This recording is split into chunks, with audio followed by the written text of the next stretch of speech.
Hello, everybody. Hey, Chastity. Good evening. So, everybody, I have Chastity with me tonight. She's our Vice President of Forever Healed. She's going to be joining in this roundtable discussion that we are having tonight. So, for those of you who are joining us, you know what to do. Comment. Let us know that you are here. And for those of you who are going to watch the replay, we thank you in advance for watching our replay. You can still comment and ask questions even after the broadcast ends. So we're going to go ahead and introduce ourselves. So I'm Lena Lassiter. I'm the founder and president of Forever Healed. We are a nonprofit, and what we do is we aim to help those with broken hearts, people who are suffering from a broken heart due to a loss of any kind. And we want to help them reclaim their lives. We want them to restore. We want to help them to recover, especially if their grief and loss is from a traumatic event. I am an advanced grief recovery method specialist. I'm a director in corporate America and author and an author as well.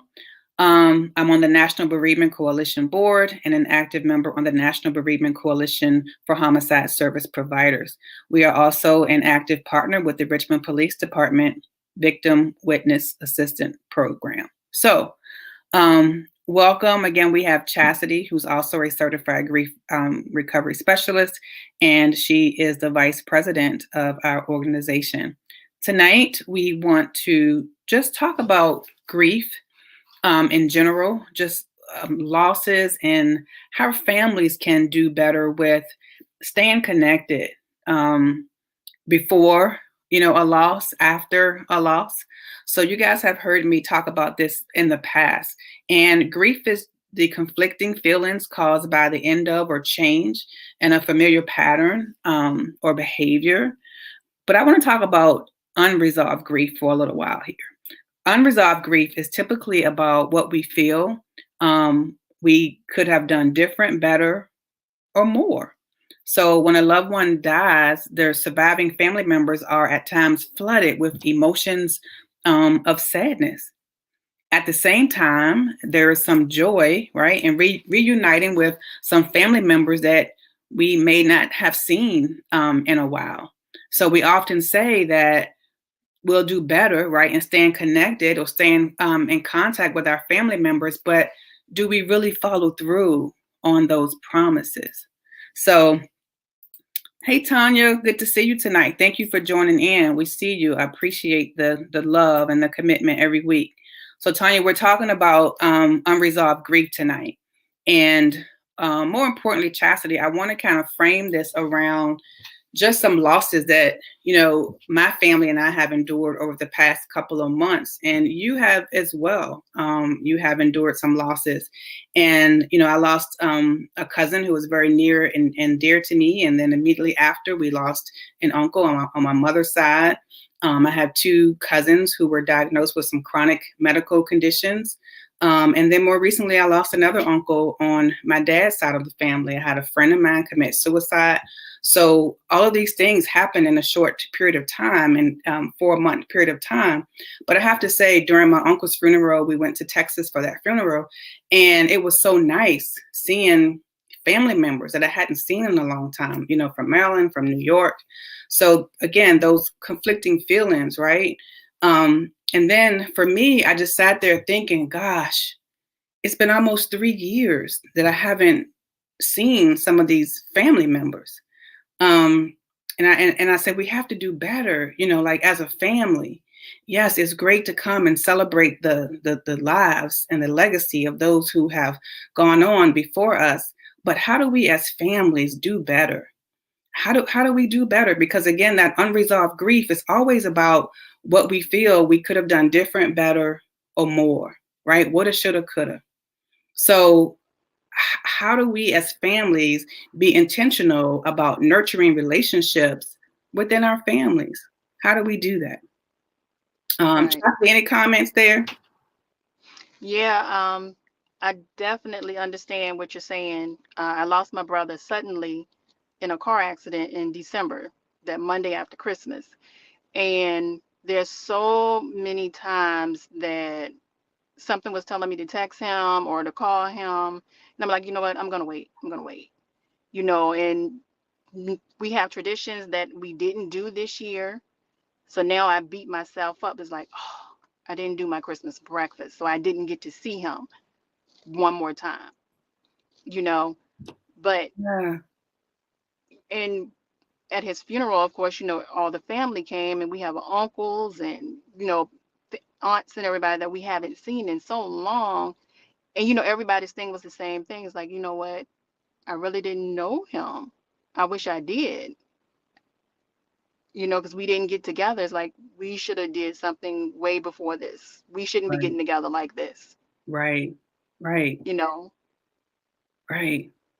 So yeah, I've learned to be more intentional and stop saying, well, we're going to do this, and do it. Yeah, just do it, right? Be intentional about it. Make the time and follow Yep. through.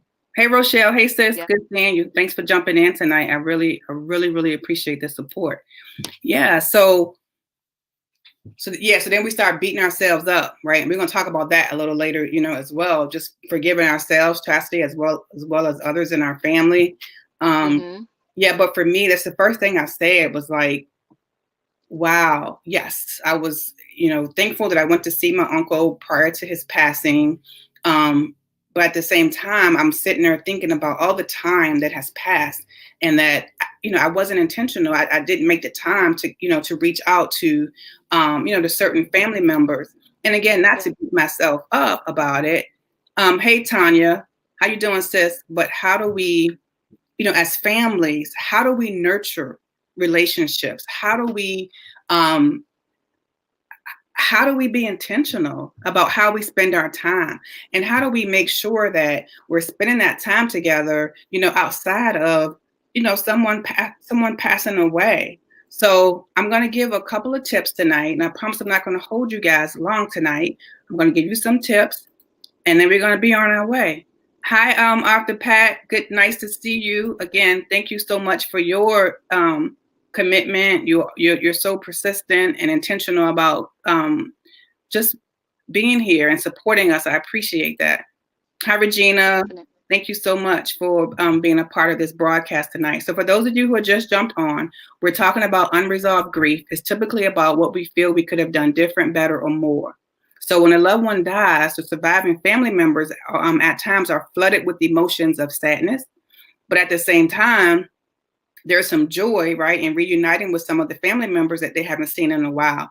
And then what we tend to say is that we have to do better. How many of y'all watching tonight have said that? So just put a one. Put a one in the comments. If you have gone to a funeral and said, you know what, we have to do better. As a family, we got to make sure that we spend more time together outside of a funeral. So put a one if you're bold enough, if you have said that. So One. how do we move beyond? There they come. They're coming in. Yeah, yeah. I see you, Regina. See you, Tanya. See you, Rochelle. Yeah, we tend to do that, right? And now, how many of us follow through on those commitments? I'm not going to ask you to put a time in it, right? So, how many of us actually follow through on those commitments? I'm just going to raise my hand. Sometimes I don't, and I mean that like in my heart. But then Mhm. we all get busy, right, Chastity? Yep. Yeah, and we get so Yep. consumed about what's going on in our immediate family that we don't make that time. Yeah. And you know, this may sound strange, but I want to say it anyway because I know this is a safe space. And if anyone has, an opinion on it, please let me know. But in some families, there's like this hierarchy. So you have certain people that plan things and certain people that make the decisions and you follow them. But what do you do when those people are passing on and now it's like for time for your age group to start making the decisions? You kind of feel like Am I supposed to be planning a family reunion? Should I tell everybody let's go on a vacation? You know, because you're so used to someone else doing it. Doing it.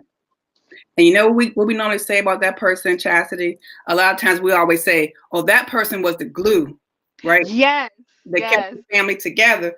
But then yes. sometimes we use that, honestly, as an excuse not to get Hmm. together, right? Grandma not here no more. Grandma was the one that normally would cook and have Sunday dinner, or That's true. this person's not here no more. They were the glue that kept the family together, right?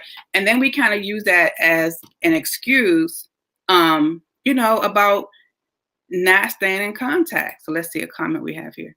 I don't, and it hurts me because life is too short, and I want to make memories with all I love. Yeah, with whatever time I have left on this earth. Yeah, Yes. absolutely. Yeah, Yeah. yeah.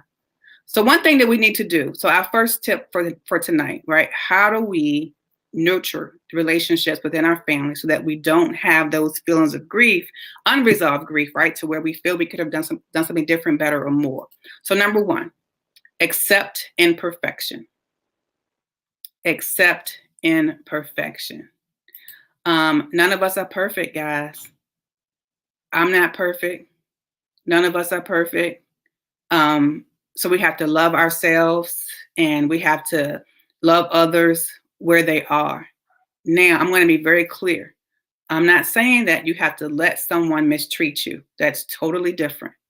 I'm talking about those uncomfortable situations that you have with a certain family member because it's just something about them that just kind of rub you the wrong way. Let's again, this is a safe place tonight, right? Let's just be real and have this open conversation. So we have to love them through that and love them where they are, not where we feel they should be. We didn't create them. We can pray for the imperfections, but let's make sure that we're starting with ourselves because none of us are perfect either. So you have to, number one, ask yourself, why do I get this feeling around this family member or this friend or whatever, right? What's the root cause of that? And you have to ask God to help you with that as well, right? And your patience and your love walk. Again, I'm not saying that you have to allow somebody to mistreat you, but we have to learn how to just love others where they are, accept those imperfections. We are all uniquely and individually made, but none of us have reached a place of perfection. So I'm going to stop talking there, Chastity. You have anything to add on that one?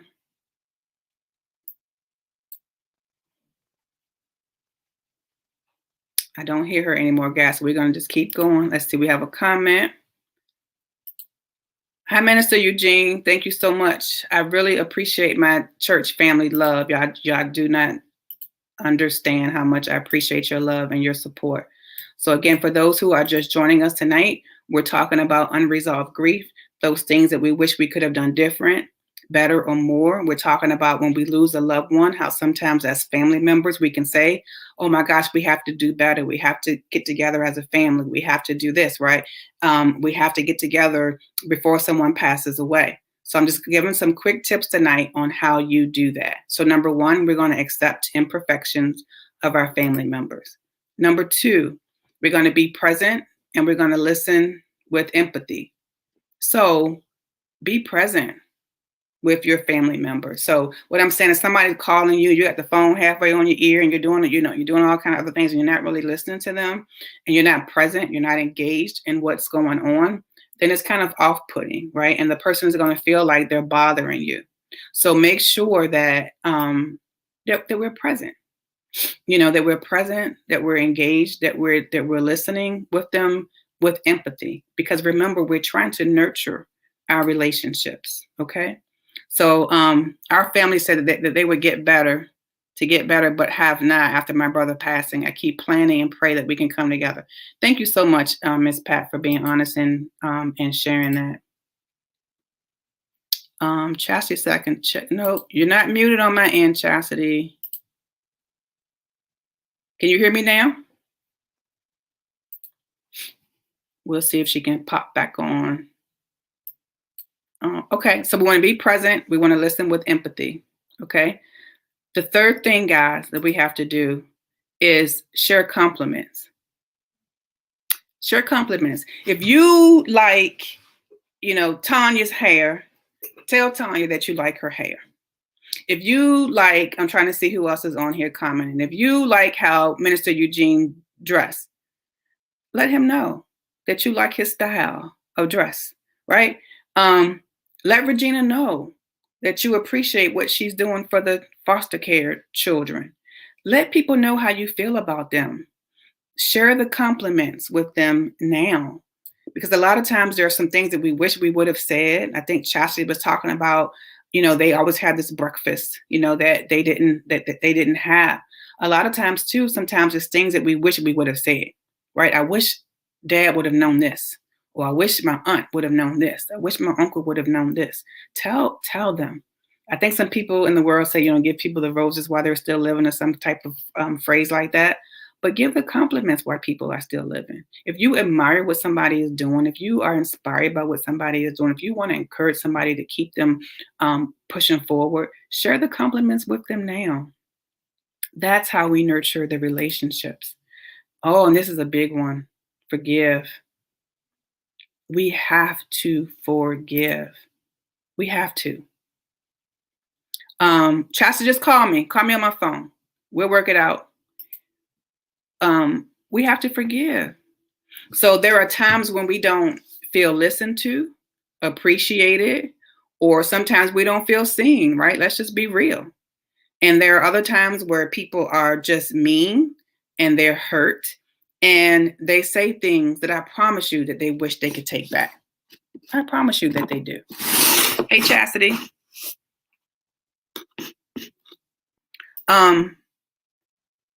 So we have to be willing to forgive people. So let's forgive. So forgive ourselves, even forgive yourself. So if you didn't do that family reunion, you didn't do that breakfast, just forgive yourself that you didn't do it. You have to forgive yourself. Don't carry that weight of unforgiveness.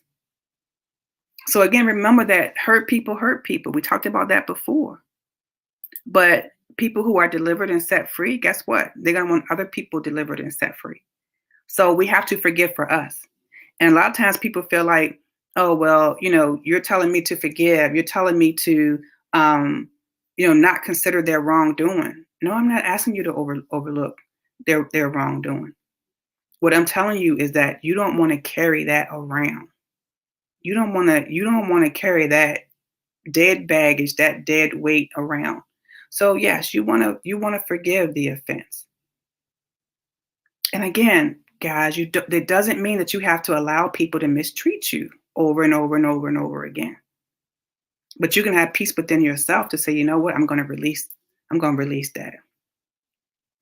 I'm not going to carry this unforgiveness around. I'm not going to allow them to have control over my emotions. Because you know what, when we don't forgive and we're harboring those things, that's what's happening. We are allowing somebody else to control us emotionally, mentally. So forgive. I don't tell people to let stuff go. Forgive. Release the hurt, release that pain, release that offense. And if it means you got to do it every day, do it every day. Do it every day. Yes, Leanne, forgiveness is powerful and it sets us free. Yeah, when you hold it, Leanne, it's just dead weight that you're carrying it around. So I want you to think about it that way. It's for you. It's not necessarily for them. It's for you. And then the fifth thing that we're going to do, Chastity, can you hear me? I still can't hear her.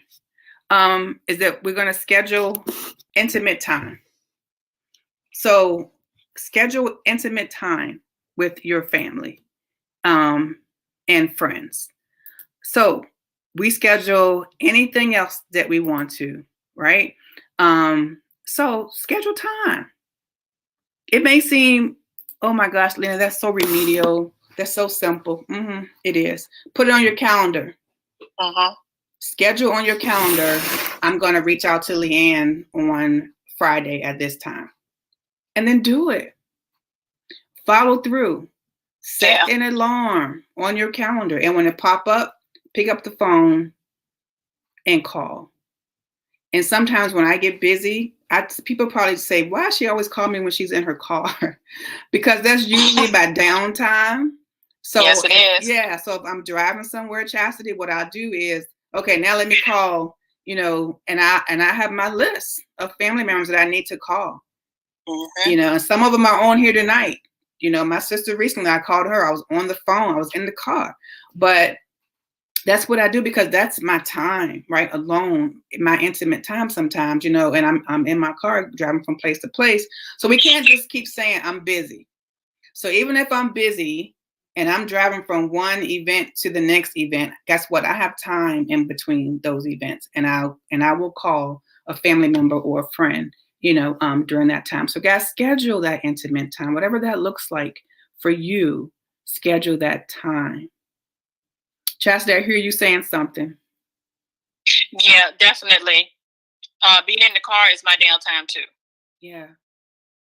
So I can definitely understand what you're saying by that. Yeah. And to put it on your calendar and set an alarm, that's an excellent idea. Yeah, put on your calendar, set an alarm, nurture the relationships with your family.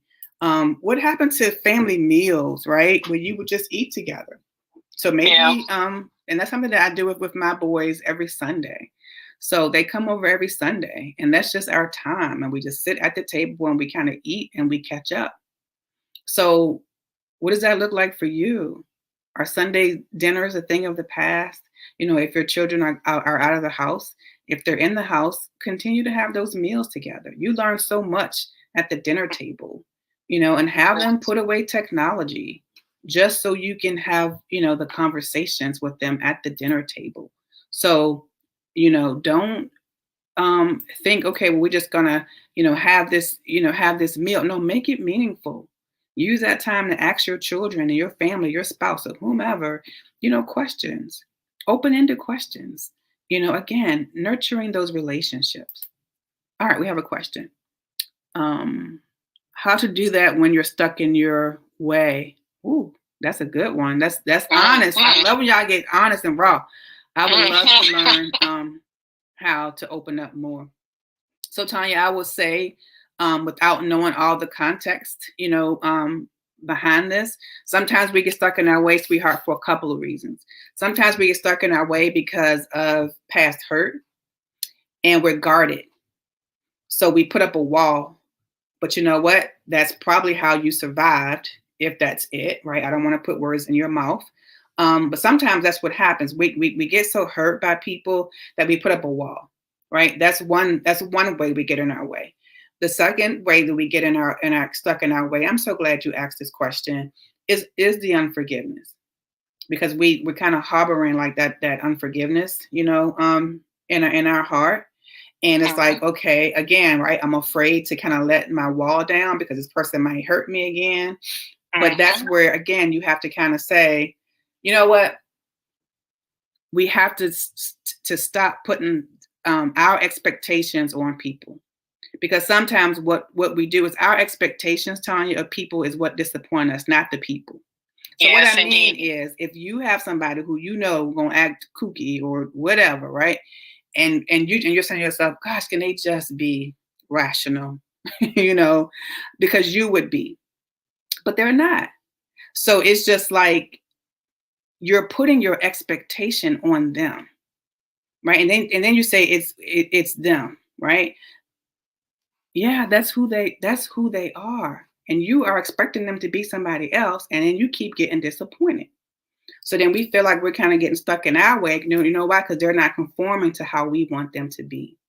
So again, without knowing all the context, sweetheart, and if I haven't hit on it, if I haven't addressed your question, come back again and let me know if I'm not going in the right direction with that. But we get stuck in our own way, Tanya, when we are afraid that we're going to get hurt. We put up a wall, and that wall is how we survive.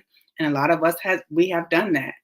Or two, we have unforgiveness in our heart, and it kind of goes hand in hand a little bit, right? So we kind of get in our way because I haven't forgiven that person. So now I'm acting a certain way. I don't really want to be around them. I don't know how to push through that. And then sometimes I think, Chastity, you said this earlier, and you can elaborate on this. We're not taught how to nurture relationships. Yeah. If we didn't grow up seeing that, then we're not doing it. We're not doing it now. Right. I know, you know, you didn't grow up in a house where your parents were, they loved each other, but they weren't holding hands, kissing. They weren't passionate or just telling you every day, "I love you." Or confirming to you that you got this, you can do this, you can do whatever you want to do. Then how do you know to do that if you've never seen it? Right. Yeah. You know. Absolutely. Absolutely. That's good. So sometimes too, Tanya, I mean, that's so true, right? We're just not taught that. We're not taught, we're not shown. So it's not familiar to us. So it's uncomfortable. So again, we kind of get in our own way because it's not comfortable. So again, I know this is a simple analogy, but like I said earlier, right? Sometimes we don't give out the compliments. And for some people, that may be uncomfortable. But I challenge everybody who's watching this tonight, start giving compliments and do it with a stranger. So when you're out in the supermarket and you see someone you like their shoes, say, you have nice shoes. Like just push yourself out of that, comfort zone. So just do some things that you have never done before, but simple. I'm not asking you to go overboard. But again, I want everybody to practice that. So remember, unmet communications, right, will cause us unsaid, unspoken words will cause us some grief. So when you're in the grocery store, I want everybody to practice this. I'm going to ask y'all when I come back on here in a couple of weeks, did you do it? But if you see somebody with some nice shoes or a nice coat or a nice purse or whatever, I want you to compliment them, a stranger, until it becomes second nature, and you're just giving out the compliments. So, yeah. Anything Relina, can I go back to what you were talking about, expectations? Yes. Now, I'm not going to lie, I struggle with this one. What if my expectations are for their betterment, but they just won't conform to them because they're just stuck in their way? Right. So again, right, it's our expectations. True. But maybe that's not what they want. And we're trying to force our expectations or who we feel they should be, right, on them. And you know what? That may not be a comfortable place for them, y'all. Okay. Hadn't looked at it like that. That's true. Yeah. Definitely true. So we have to say, okay, you know what? I'm just going to accept them where they are. We can pray that God will soften their heart so that they can kind of heed, some of the advice or that we're trying to give to them. But you have to just, again, accept them where they are and say, you know what? Chastity would do it this way, but it doesn't mean that Lena would do it this way. True. And that's okay. Okay. And that's okay. Yeah. Tanya said, thank you. Tanya, you're welcome. Hope we hit it tonight. If we didn't, let us know. Miss Pat said, good question. Let's see. Regina says, I grew up in foster care, and then I grew up with a family that said I wouldn't be much. So it's hard for me to connect. Yeah. So one thing, Regina, again, we talk about words, right? And we love to say how words don't hurt. But words have a long-lasting impact if we allow them to. So you grew up in this foster care, and you had a family that said you wouldn't be much. Yeah. So then if you believe that, right, you're kind of guarded and you feel like nobody is supportive of you. Nobody wants you to be successful. But then when you really look at reality, you have a lot of people that are doing this, that are holding you up. Can't see my hands, but they have their hands under you, holding you up. But because you heard that, sometimes that will keep playing and playing and playing and playing. But again, what I always tell people is speak facts. Speak facts, because you are much. You are great. You are wonderfully made. You're doing great things, right? So that was one comment versus everything that you've accomplished in your life. So you can't push everybody else away over that one comment that's not even factual. It's not even factual. So the truth is what sets us free. And look how much you have amounted to. But see, we will hold on to that one thing and let that thing sometimes paralyze us. Oh, yeah. Yeah. And then there's that wall that will go up, right? But everybody is not out to get us. There are people that legitimately want you to succeed. And that's one thing that I'm still learning, Regina, even at 50, be 51 years old tomorrow, y'all. But I'm still learning that there are more people who want me to succeed than a couple who may not. So why am I going to focus my attention on the one or two who may not when I have this whole army over here that's suited up and ready to go to battle for me and with me? Whew, I don't know where that came from, y'all, but okay. She said, thank you.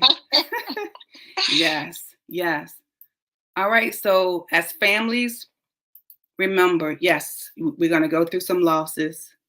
A lot of times we say after that loss that we have to do better. We have to get together outside of a funeral. And we do.